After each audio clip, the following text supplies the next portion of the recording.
Bienvenue à tous. Nous avons la session qui va se faire en anglais, en français et en anglais. Et nous avons des merveilleux panélistes. Et nous avons dans la salle, nous avons le chargé d'affaires. No, it's the, I would say, nous avons le diplomate de la RDC en Angleterre.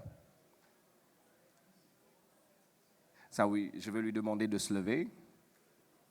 C'est lui qui est le responsable de la juridiction des affaires étrangères dans notre pays, ici dans ce pays.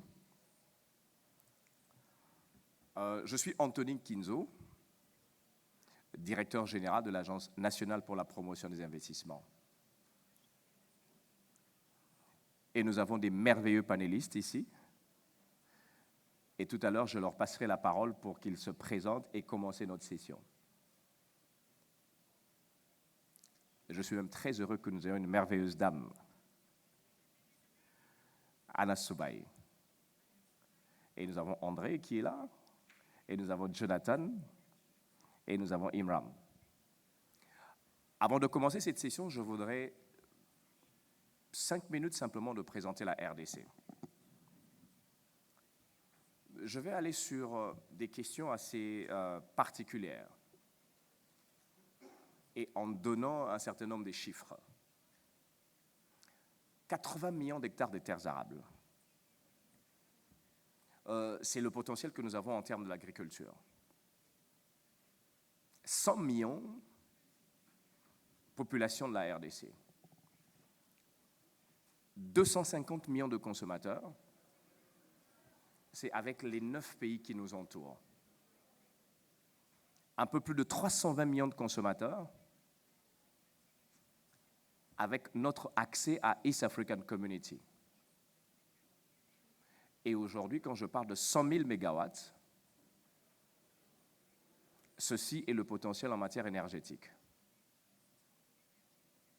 Lorsque l'on parle d'investir dans un pays, 4 facteurs sont importants.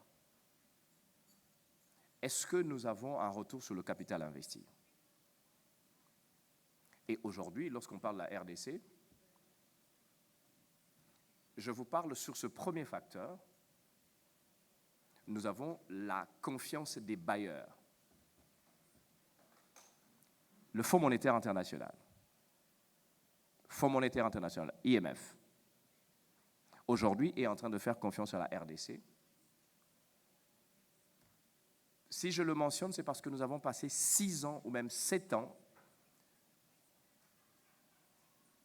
sans relation avec le Fonds monétaire. 2018 à 2019, lorsque le régime change, nous avons directement le Fonds monétaire qui vient parce qu'il a confiance à la stabilité politique.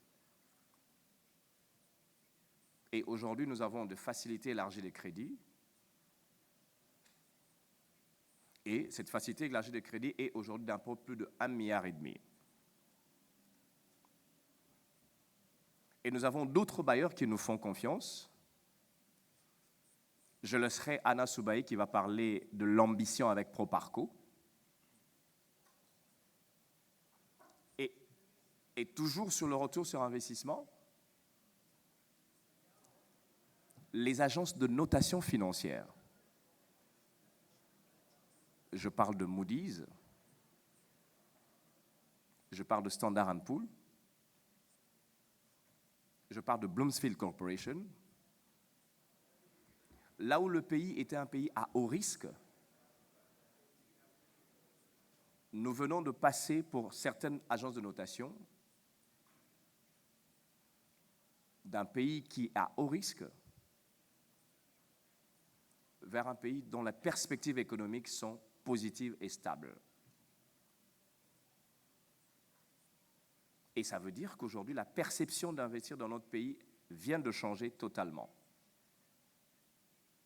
Nous venons d'avoir notre première conférence sur le risque pays, qui a été faite par une agence de notation africaine. Notez bien, nous avons évalué le pays sur la monnaie locale. Ceux qui connaissent la RDC, lorsqu'on parle de monnaie locale, le premier élément qui vient, c'est l'inflation. Or, aujourd'hui, nous avons une inflation qui est maîtrisée, qui est entre 7 et 10%. Mais nous venons de 1000% d'inflation. Deuxième élément sur investir dans un pays, ce sont les infrastructures. Est-ce que c'est possible de pouvoir produire et ensuite aller desservir ce qu'on a produit? Un gros challenge existe là-dessus, mais nous avons aussi un chantier qui est mis en place. Je donne un exemple. DP World de Dubaï est en train de travailler sur le port en eau profonde au Congo central, ce qui va faire entrer des produits par la mer et le distribuer dans tout le pays. 2 345 410 km², ce qui positionne la RDC comme étant un hub. Troisième élément, climat des affaires. Il a été présenté comme étant un pays dans lequel on n'a pas de règles et pas de gouvernance. Aujourd'hui, nous avons une loi sur le partenariat public-privé. Aujourd'hui, il y a une libéralisation dans le secteur des assurances. Aujourd'hui, il y a une libéralisation dans le secteur de l'électricité. Aujourd'hui, le rapatriement des fonds pour les opérateurs économiques est totalement libre en respect de la réglementation de change. Aujourd'hui, la capacité à investir dans le secteur agricole. Aujourd'hui, les banques commerciales se trouvent dans des positions totalement favorables.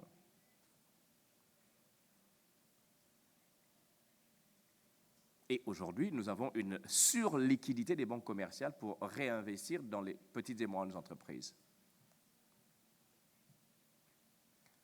Dernier élément, pour ne pas dire dernier facteur, c'est la stabilité du régime politique. Chaque fois que l'on pose la question de savoir si on doit investir,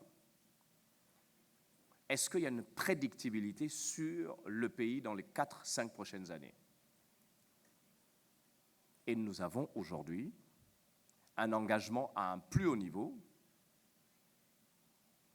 par son Excellence, Monsieur le Président de la République, maîtriser les parties qu'on appelle un tout petit peu à risque. Vous avez certainement suivi qu'il y a un état de siège dans certaines contrées de la République. Mais dans ces contrées, nous avons des entreprises qui investissent. Banro Mining, les sociétés d'électricité, et nous avons des compagnies comme Castel qui ont augmenté leur investissement dans ces positions qu'on peut appeler sous état de siège. Ces 4 facteurs qui sont en fait, c'est des facteurs que je considère comme étant principaux pour décider, pour permettre à un opérateur économique de décider d'investir dans notre pays. Et je donne un dernier sous-facteur.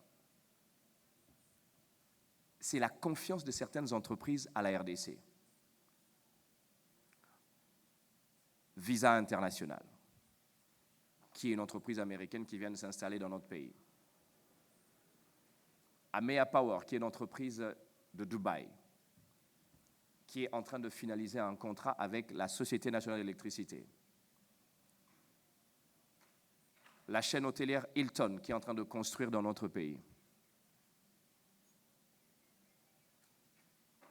Les grandes sociétés minières qui sont en train de développer dans notre pays.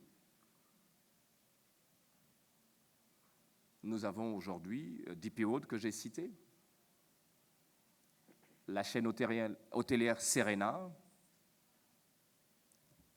60% du cobalt du monde se trouve dans notre pays. Et je voudrais terminer en vous disant une chose. Lorsque vous regardez vos téléphones, je suis prêt à prendre ma main, qu'elle soit coupée, parce que nous avons la nationalité congolaise dans chacun de vos téléphones.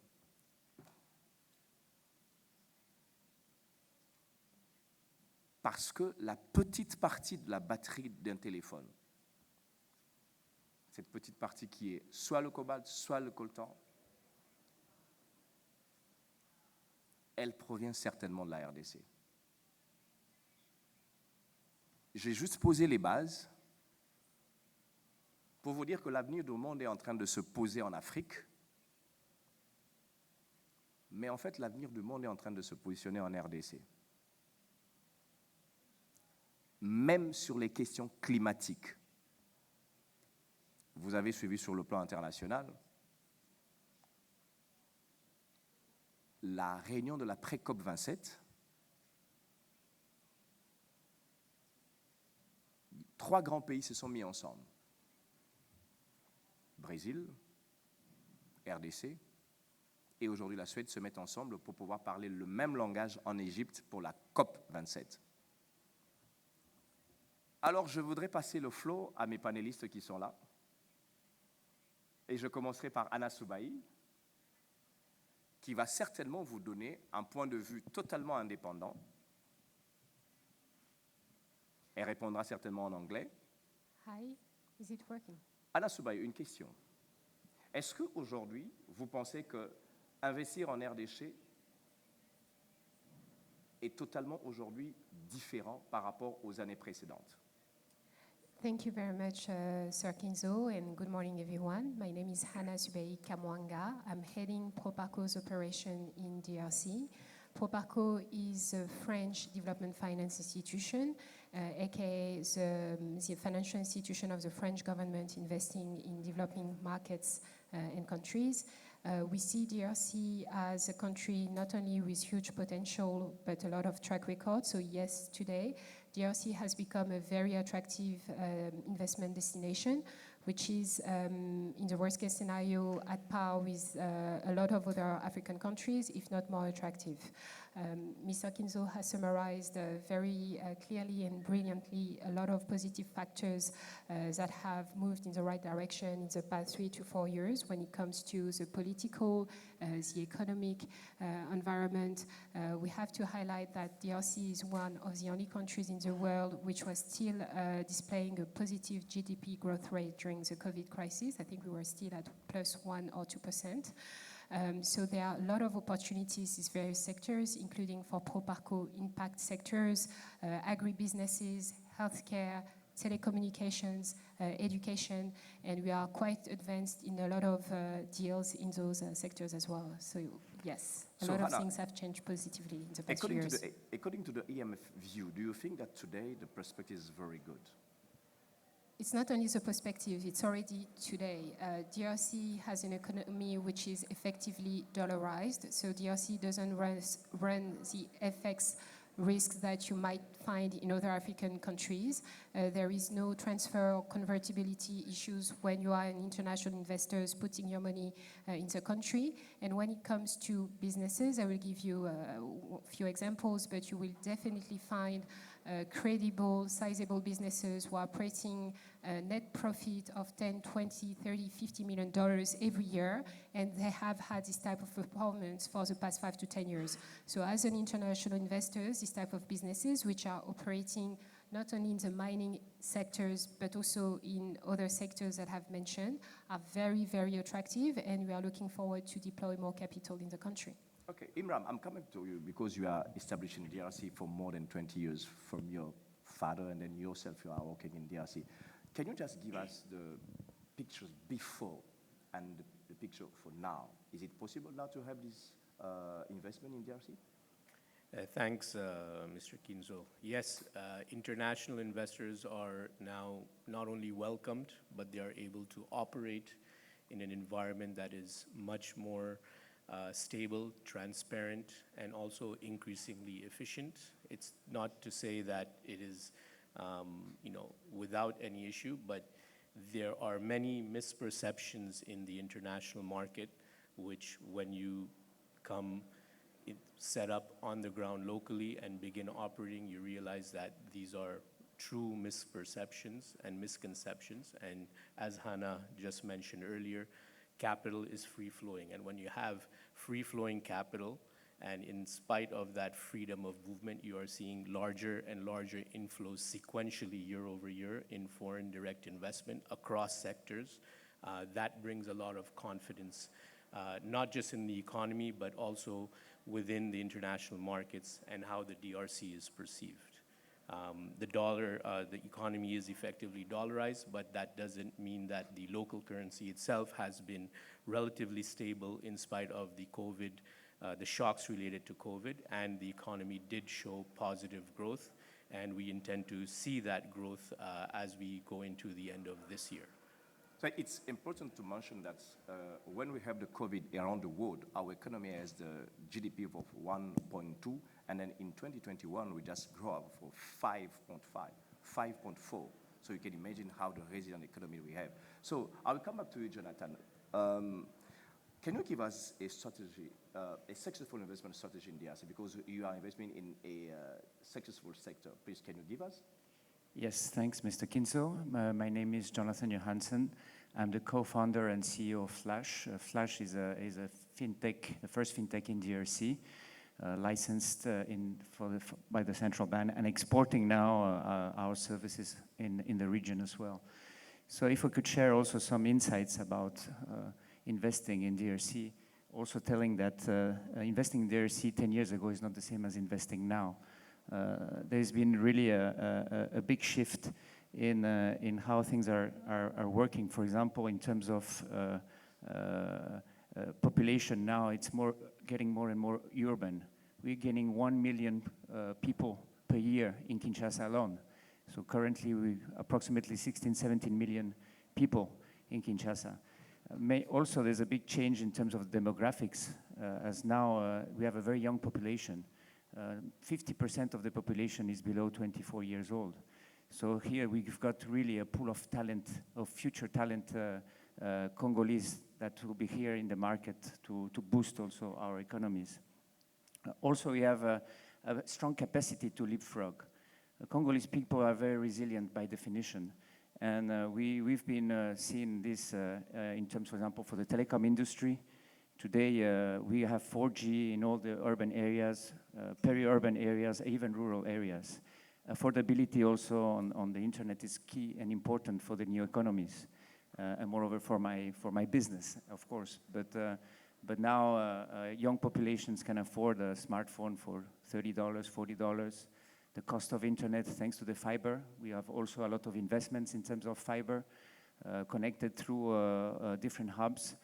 So that's also bringing down the cost of internet and bringing DRC into the e-economy as well. Talking about the information technology today, the penetration of ICT is 50% in DRC, and then we're just even having more penetration because we target to have 70% maybe in the 2 next years. Can you go back? Yeah. Also, I would say this young population, we also started since 3-4 years to implement incubators and accelerators, not only in Kinshasa, but also in other regions like in the Katanga or eastern parts of Congo. So this is a very dynamic market that is there and that we have great opportunity to grow new businesses. Also, I would say on the banking sector, we have a functional banking sector with more than already 12 banks and a lot of Pan-African banks that are already established in DRC. And it's very easy for a company to operate as the hard currencies, dollars. We are a dollarized economy. So all your sales or even your dividends, when you need to send them back to your to overseas, there's no problem at all. Banking sector works very well. I'm very happy that you mentioned for the bank because there's Mr. Jean-Claude Tetika who is there, so he will give you some insight on the banking sector. But for your information, we have Equity Bank, which is coming from Kenya. It's operating in Kenya, in Uganda, in Tanzania, and then Equity Bank is just buy a local bank in our country. So we also have KCB, which is finalized the deal with a TMB, and then they will operate in 1st of November. So this will show you that the DRC is really open for FDI for foreign company. Can you go back? Yeah, and so DRC is not only about diamonds, gold, cobalt. Again, it's a huge country with a lot of difficulties to operate. 100 million people. We have 2 time zones. To go from one part to the other of Congo, it can take you 4 hours by plane. So it's not easy. I would not say it's an easy place, but it's full of opportunities, and it's really opening up with 9 neighboring countries. So we are really in the middle of Africa. For our business, we also do a lot of remittance, so we see the flows that goes from one country to the other and inside the country, and it's quite phenomenal how they are growing, and also how this new younger population is adopting new technologies like mobile money, and also, you know, there's a great opportunity on the financial sector for financial inclusion, as we still have a very low penetration in terms of say the banked population. So there is many opportunities there also in that field. So basically, I will mostly welcome everybody to come and to visit DRC and to see the opportunities. It's not as wild as it seems. Of course, you need to be well taken care, but I think that ANAP is here and will definitely help any company to come to Congo. So thank you. Thank you so much, Jonathan. I will come back to André. Anna, I will ask you a question in French. Anna, ça fait 2 ans pratiquement que vous êtes arrivée. Je me rappelle quand vous êtes arrivée, on échangeait ensemble. Quand vous regardez les 2 ans, le premier jour de votre arrivée avec aujourd'hui en 2022, quel est le message que vous pouvez lancer aux opérateurs économiques ici, institutionnels? So I'm Congolese originally. I've lived and worked in many countries. So for me, coming back to my home country professionally last year was a dream coming true. In the past 2 years, I'm very proud to say that there is a lot of work that I have done, that the entire ecosystem has done, including you and all these guys, to educate and re-educate the market about the reality of DRC. For instance, we do speak English as well. We are part of many, commercial unions and the East African community now. There is a possibility to do trades, to invest. He mentioned the startups universe. Are you aware that at the end of November we will launch our Startup Act in DRC ahead of many other African countries? We have a Startup Act. We have many startups who have already raised institutional capital from venture capital funds. The history of DRC has not been shared the right way. There are already success stories today that we hope we'll be able to share with you, so I'm very optimistic. The past 2 years have been fantastic. I'm a bit frustrated because at Proparco we've closed 3 transactions. I wanted to close 8 or 9, but I know it's coming. I had to do some education internally as well. Don't worry. But I think that with the re-rating of DRC by S&P, it happened a couple of months ago, so I'm more than happy to share the report and S&P mentioned wrote on DRC. Now DRC is treated the same way as Nigeria or Cameroon in terms of risk, just to give you a benchmark. I think we are definitely going into the right direction, and I'm looking forward to do more deals in DRC and make money, obviously. At the end of the day, it's all about having the right level of risk-adjusted returns, and in DRC, you can have just that, and obviously having an impact and growing an economy. So Thank you so much. So it's very optimistic. André, je vous pose la question en français, vous qui êtes spécialiste des questions de Technopole.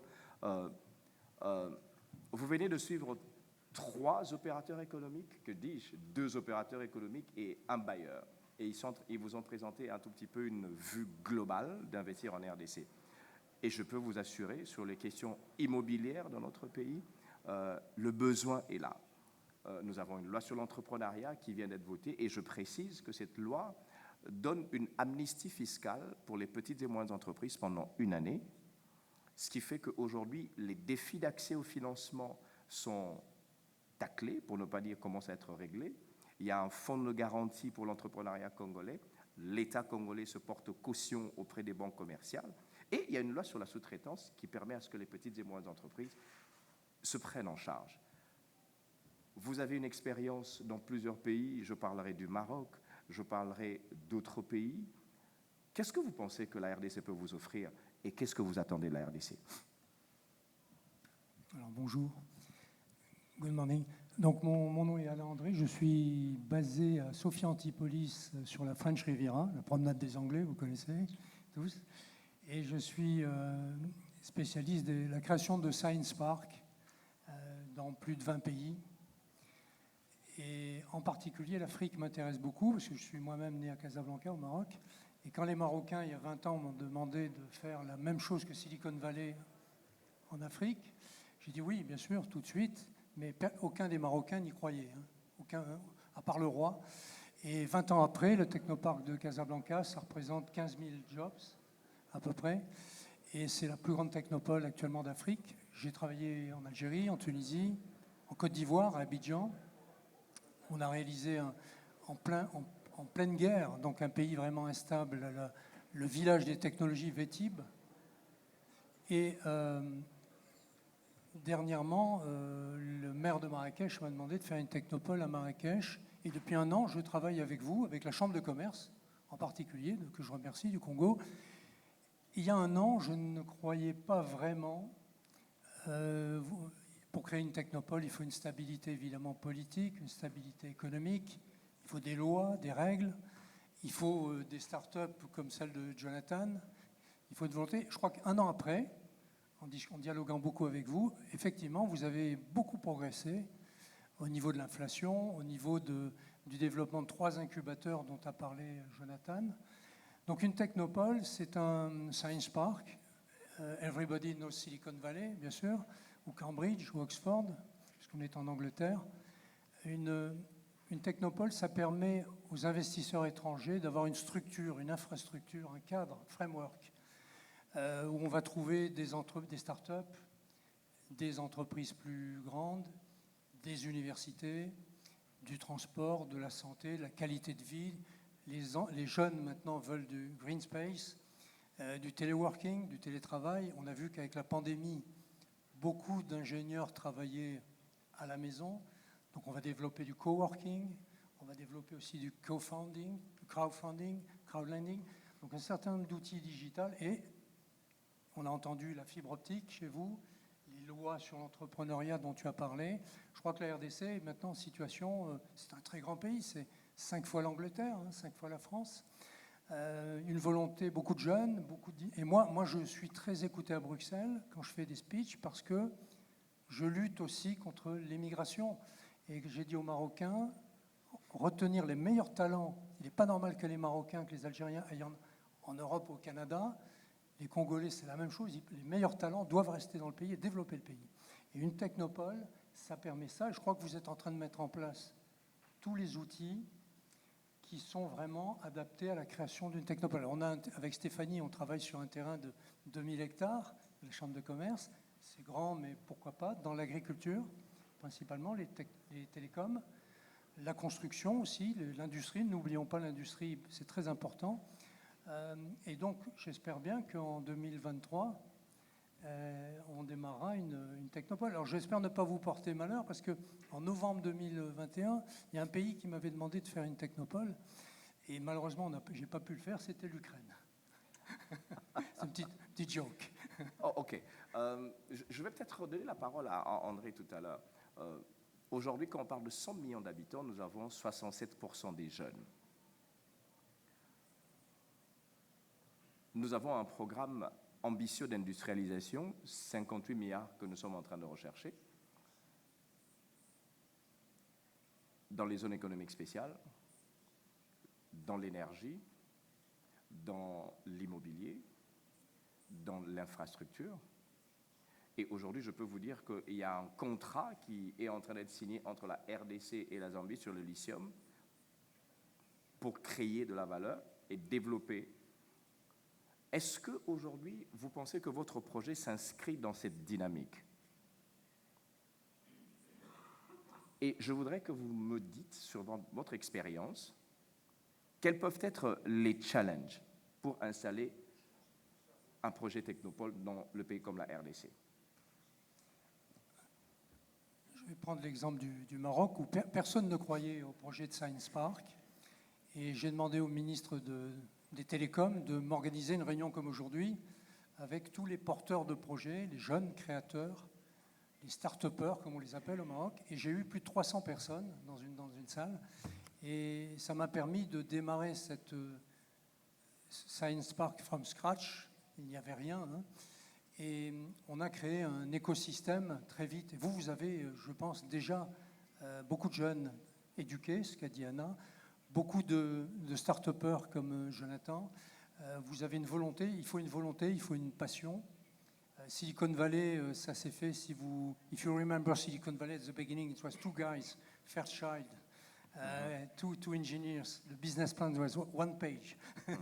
Et ils ont développé Silicon Valley. Vous avez vraiment, je pense, la volonté, les jeunes universitaires. Je travaille avec l'Université du Congo aussi. Le président de la Chambre de commerce a 25 ans, de Kinshasa, Joël. Stéphanie est très jeune aussi, toute l'équipe est très jeune. Vous avez une force de frappe importante. Maintenant, ce qu'il faut, c'est effectivement attirer aussi des grands groupes internationaux. Ça, c'est ce que je fais. Au Maroc, j'ai attiré Microsoft, Apple, Nokia, Ericsson très très vite, en moins d'1 an, parce qu'ils ont vu qu'il y avait une volonté, qu'il y avait déjà les outils Internet, broadband, telecoms, and so on, du real estate, housing, quality of life, etc. Il faut un certain nombre de 40 critères pour créer une technopole. Et vous avez vu que Silicon Valley maintenant... 2 ou 3 critères? 2 ou 3 critères, c'est vraiment la volonté, la passion de quelqu'un, d'un personnage, du roi, du président du pays, ou du maire de la ville. À Istanbul, c'est le maire d'Istanbul qui m'a aidé, il voulait faire une Science Park. Et c'est aussi quand même effectivement beaucoup de projets. Il faut des projets. Vous savez qu'au Silicon Valley, sur 10 sociétés, il y en a que 9 qui meurent et 1 qui continue. Donc il faut être très obstiné, très entêté pour créer une entreprise. Et les mines, c'est important parce que beaucoup de gens créent des startups dans les télécoms, dans Internet. On connaît WhatsApp, Twitter, Amazon, etc. Relier les mines et le digital, ça peut être intéressant. Relier l'agriculture et le digital, ça peut être intéressant. Ce que fait avec la finance, par exemple, Jonathan. Donc, pensez aux industries classiques reliées à des industries digitales.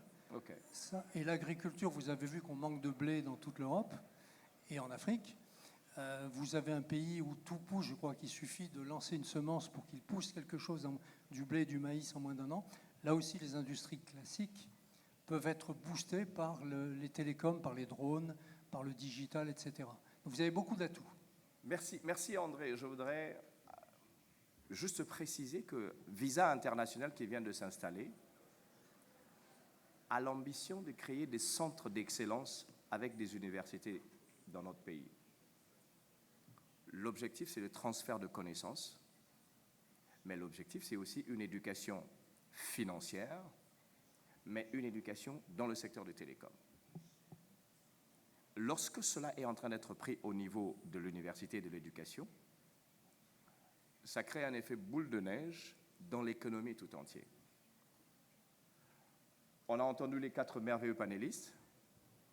Nous voulons quand même avoir les différentes questions, les préoccupations de l'Assemblée. Je signale que nous sommes avec la Chambre de commerce qui est là. C'est pour vous montrer simplement qu'il y a une synergie entre le secteur privé. May I just one point? I'll come back to you. Le secteur privé et les institutionnels. Je donnerai la parole tout à l'heure à M. Tetika qui est dans le secteur bancaire pour donner quelques preuves que le secteur bancaire est de plus en plus en train de s'ouvrir. Et the floor is yours for ask the question. Anna, oui, tu voulais dire quelque chose. Est-ce qu'on peut donner déjà le micro à M. Tetika? Sorry, just to add or correct 1 or 2 points, you just have to keep in mind, because obviously everybody had in mind DRC, it's a country at war, not too sure like exactly what people are referring to, but and we spoke about état de siège, right? But just to remind you that the distance between Kinshasa and Goma, Bukavu, which are maybe the cities where there are some safety issues. So the distance between those 2 cities is a distance between Paris and Kiev. So I don't think today people are saying we should not invest in France anymore because there is this war ongoing in Ukraine. Just to keep that in mind. Also, André mentioned that he's attracting international companies. That's great, but to remind you that there are already international companies Yes. operating today. Liquid Telecom has been in DRC for like decades. In the telecommunications, there are like many others. So big companies are already in DRC and making profits and money, and so we are just looking forward to share those stories with you as well today. Thank you so much, Hannah. Jean-Claude Tetika, can you just give us some figures for 1 or 2 minutes? Merci beaucoup, Anthony. Alors, moi, je travaille dans le secteur financier. Juste pour confirmer effectivement ce qu'Anthony était en train de dire, c'est un des secteurs le plus dynamique aujourd'hui au niveau du pays. Juste pour vous donner une idée, c'est en moyenne 30% de croissance annuelle et avec une rentabilité pas en dessous des 10%, entre 15 et 10%. Et le return on equity, et même plus que ça d'ailleurs. Nous avons dû créer un fonds d'investissement il y a 5 ans seulement qu'on a rentabilisé, break-even en 3 ans. C'est un fonds qui, au fait, investit sur le banque et les institutions de microfinance qui font la PME. Alors, juste pour vous montrer à quel point il y a encore un potentiel dans ce secteur-là, dans les 10 dernières années, lorsque je commençais ce fonds, les taux d'inclusion financière au niveau du pays étaient de 2%. Aujourd'hui, on est à 21% et dont 60% est digital. Donc, il y a énormément d'opportunités. Il y a énormément, vous avez parlé des visas. D'ailleurs, nous venons aussi de signer avec Visa éventuellement un projet pour l'éducation financière pour quelques millions de dollars et exactement pour renforcer. Et c'est un secteur qui présente beaucoup d'opportunités parce qu'aujourd'hui, il est concentré encore dans les grandes villes. Et vous avez beaucoup de régions du pays où pratiquement vous n'avez même pas une agence bancaire. Qu'est-ce que cela représente? Cela représente que le potentiel de développement dans ce secteur est assez vaste. Je parle de 21% de l'inclusion financière, dont 60% c'est du digital, donc il n'y a que 10%. Donc il y a énormément de travail à faire et éventuellement, malgré les tensions, les crises qu'on peut tenir, mais au niveau des risques crédits, au niveau des risques globaux au niveau du secteur financier, c'est généralement plus maîtrisable que dans la plupart des pays où le contexte est le même. Donc voilà, juste... Tu as dit 2 minutes. Merci Jean-Claude. Also, the floor is yours. Do you have one question or one comment? Just to add from Proparco perspective, to remind that most of the DRC banks are actually displaying performance in terms of gross profitability NPLs ratios that are actually much better than most or few banks in Francophone Africa. So I think that if you're looking at the banking sector, you should definitely have a look at DRC. And there is even a guarantee fund I was discussing with last week was saying that some of the best performing banks that they have, including Robank, who is in the room. Robank is another bank in DRC. So the DRC banks were having the best performance compared to banks like in Ghana, Tanzania, or a few other countries. So it's something that we need to highlight as well. Nous avons Equity BCDC, nous avons TMB, nous avons Access Bank, on a BGFI, on a UBA et un certain nombre de banques aussi qui existent. Donc tout cet écosystème bancaire permet à ce qu'il puisse avoir un développement. Et je peux vous assurer que les entreprises sont en train de s'installer avec quelques challenges, je reviendrai là-dessus. The floor is yours. Nous avons une question là-bas, est-ce qu'on peut lui passer le micro? Vous vous présentez, si c'est un commentaire, vous le faites. Si c'est une question, dites à qui vous l'adressez. Bonjour, je m'appelle Olivier Bengana, je suis le CEO de Wade Finance Limited, qui est une société qui fournit des services informatiques au secteur de la finance dans 8 pays en Afrique. Okay. Nous avons commencé nos activités en RDC il y a seulement 9 mois, mais je peux vous assurer que ce que vous dites, moi j'ai pu le vérifier. Mon premier client, c'est une société de microfinance locale qui est très dynamique. Et la rapidité avec laquelle nous avons pu conclure les transactions, l'implication des jeunes qui sont en manette dans ce genre d'entreprise, je peux vraiment vous confirmer que c'est une économie très dynamique. D'ailleurs, je serai là-bas à Kinshasa dans une semaine, à partir de maintenant. Donc, j'encourage les investisseurs et autres prestataires techniques d'explorer ce marché qui est d'un dynamisme hors pair. Merci. Merci. C'est un commentaire positif. Est-ce qu'il y a quelqu'un qui a une question? Un commentaire? Une préoccupation?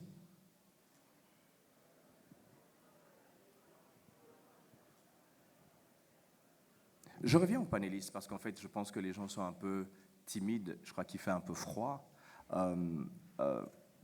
Anna, et je poserai la question à Hiram aussi. Je crois que je vais poser la question à Hiram. Aujourd'hui, sur la question du climat des affaires, il est important que nous puissions parler de ça parce qu'en fait, on parle de perception un tout petit peu complexe, ou bien ça dépend du prisme dans lequel on regarde le pays. Sur la question du climat des affaires, avez-vous l'impression qu'on a encore quelques défis? Et qu'est-ce que vous voyez en termes de perspective sur le climat des affaires? Yes, definitely. I think we still have some challenges ahead of us in terms of improving the perception of investment and business climate. I think those are more to do with what is seen and heard with what I call desktop research and analysis, where you often start with a Google search and you see all the negative headlines. And when you reach page 15, you start seeing some anecdotal evidence of positive data. I think if I can highlight a case of, a specific case of a favorable investment environment and climate. We were talking about earlier, we mentioned a lot of M&A and acquisitions of existing and long-standing operating banks in the DRC. We also have a greenfield bank that is launching in the DRC. CRDB of Tanzania is launching a new bank, a greenfield operation, and is going to be launching hopefully soon. But they have, made their investment, secured it through international funding as well to pursue their cross-continent expansion.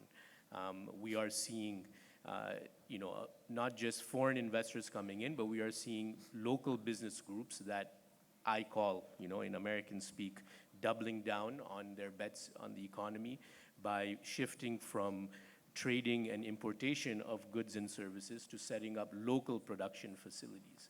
And I think these are the signals that foreign investors should look at. You should look at and try to meet and see what local businesses are doing with their money because they know and they are the ones taking the risk. They've been there for a while. And if they are seeing the economy and the prospects of investment and returns improving, then that is the best set of data that you can analyze and assess to make your investment decisions as a foreign investor. Anna, je sais que nous avons des discussions assez chaudes sur les questions du climat des affaires, mais est-ce qu'aujourd'hui on peut dire que les défis sont pris en charge, Anna? I hear this concept of business climate, but to be honest, as a private investor, I'm not sure what it means. When it comes to the way I identify potential transactions, do my DD invest and monitor my deal, it's all about what is this business is doing, how are they navigating the DRC ecosystem, how are they generating sustainable long-term growth and profitability, and are they, for instance, paying their taxes the right way. As long as those ticks are met, then I'm very comfortable as happy as an investor. And for me, there are many, many businesses in various sectors who are able to answer all those points. So from this perspective, the business climate, I suspect for those companies are fine. And I just want to bounce back on Imran's comment about the ability of local big groups to set up factories in DRC. When I arrived last year professionally, I was kind of a bit skeptical about the ability of some of those groups to deliver.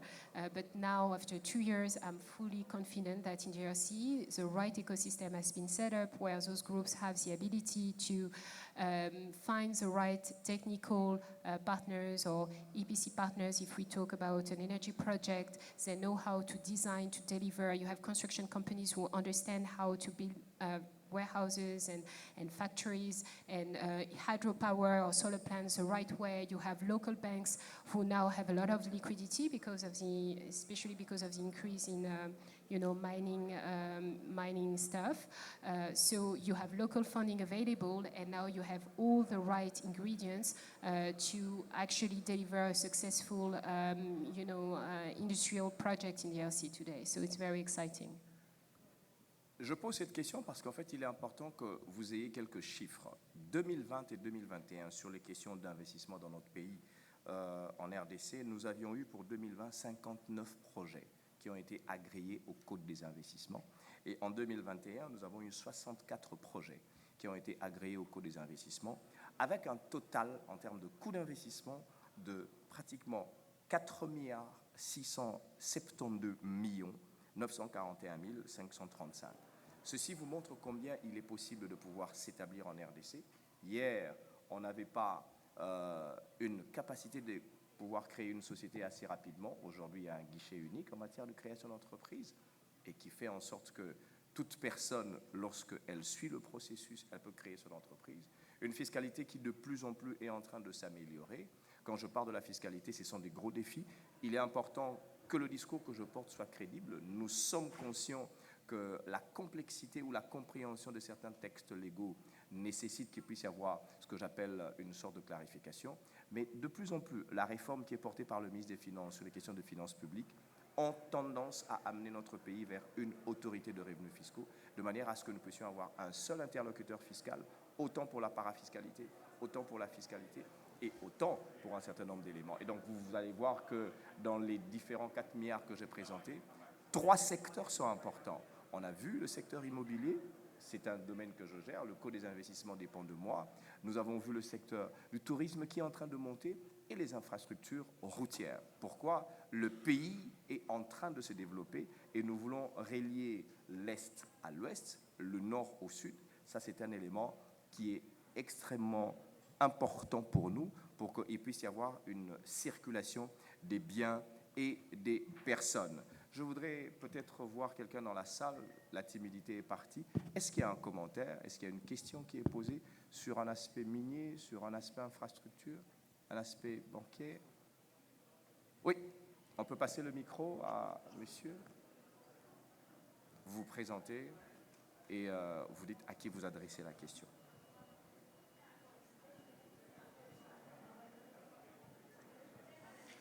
Thank you. Hello, my name is Martin. I'm working for the European Investment Bank, responsible for lending activities to the financial sector. And thank you very much for this excellent presentation and your comments on the financial stability. I would appreciate either from you or from any of the panelists competent to answer the question, a more generic view as to why you think up until now banks, your local banks, have been lending very little to your local system. According to the IMF review, you only have about 20% of credit to GDP ratio, which is very low compared to your peers. Local banks don't invest locally, they invest and deposit their money in foreign banks and other banks and institutions. Why do you think that is, and what would you recommend to change that? Thank you. Okay. Jean-Claude, tu peux peut-être donner une réponse là-dessus et je vais peut-être donner un élément particulier. Peut-être que je reviendrai sur Anna là-dessus. Très, très bonne question. Mais je vois déjà dans quel aspect on est en train d'avancer. Jean-Claude. Oui, en fait c'est très simple. C'est que les ressources sont des très courts termes. Quand vous regardez les ressources de banque, ils sont dollarisés, certainement, mais c'est des ressources de court terme, ce qui fait que à un certain niveau d'investissement, de demande au niveau du marché, il y a un besoin. C'est d'ailleurs la raison pour laquelle la Banque européenne de développement peut éventuellement, ou les autres investisseurs, fournir des ressources à long terme qui est quand même assez voulu au niveau du secteur. Mais lorsque vous parlez de 20%, effectivement, vous le comparez par exemple avec les pairs africains, mais il était à 3% il y a 10 ans. Donc il augmente à une vitesse assez importante quand même. Oui. Donc, en fait, la dernière décennie a été la décennie la plus très, très forte en croissement. Et je crois que j'ai parlé des taux de croissance au moins des 30%, 35%, 40% parfois. Donc, on voit bien que le gap va être résorbé très, très vite. Mais cela dépendra aussi à quel moment les ressources à long terme. Et c'est ce qui est très intéressant, en fait, pour les investisseurs. Anna, je voudrais que tu donnes un point de vue sur cette question parce qu'en fait, vous, Proparco, vous vivez en fait ce genre de défi. Exactly. So I just want to reiterate that a lot of DRC banks are lacking long-term funding from international institutions that are provided in other African countries, but DRC banks are not offered the same opportunity. So today I think it would be a good opportunity for you guys to also check what DRC banks are doing and to realize that if you're able to provide long-term funding in Cameroon, Ivory Coast, Senegal, you should be able to do it the same way and probably with more returns in DRC.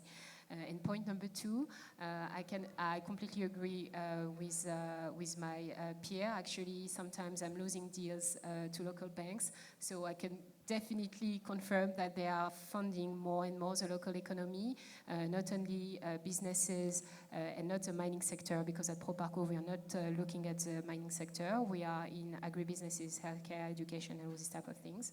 But I'm also losing deals when it comes to renewable energy projects, building hydropower plants, solar plants. So local banks are definitely upgrading their game.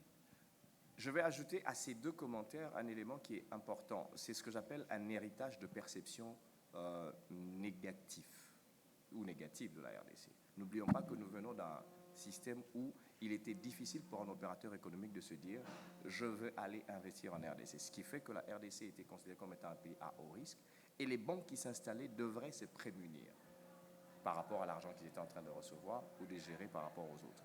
Et depuis un certain temps, nous avons une évolution de cette perception de risque. Et c'est exprès que j'ai mentionné les 3 agences de notation, et d'ailleurs qui fonctionnent fortement en étroite collaboration avec la Banque européenne. Moody's, Standard & Poor's et Bloomsfield.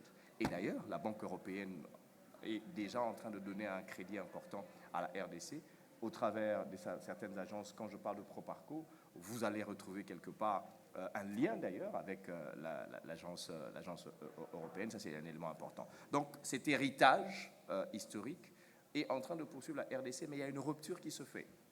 1, nous avons une croissance. 2, nous avons l'acquisition des banques locales. 3, nous avons une législation au niveau de la Banque centrale qui permet à ce qu'on puisse finalement aller vers les consommateurs finaux. 4, nous avons la loi sur l'entrepreneuriat qui est en train de faire en sorte que les petites et moyennes entreprises entrent en ligne de compte dans l'écosystème non seulement bancaire, mais dans l'écosystème économique, c'est qui va tirer les banques à créer des produits adaptés aux petites et moyennes entreprises. Donc, je vous donne rendez-vous dans 2 ans et vous allez voir comment ce taux va se terminer. Alors, il ne me reste plus beaucoup de temps, je veux donner la parole à nos panélistes chaque fois. 1 minute, 1 minute, 1 minute. André, je commence par vous, vous n'avez pas beaucoup parlé. Qu'est-ce que vous pouvez dire pour conclure ce temps? Moi, je pense que tous les ingrédients sont là, hein, les critères sont là. Une volonté, une stabilité politique, économique, un pays immense.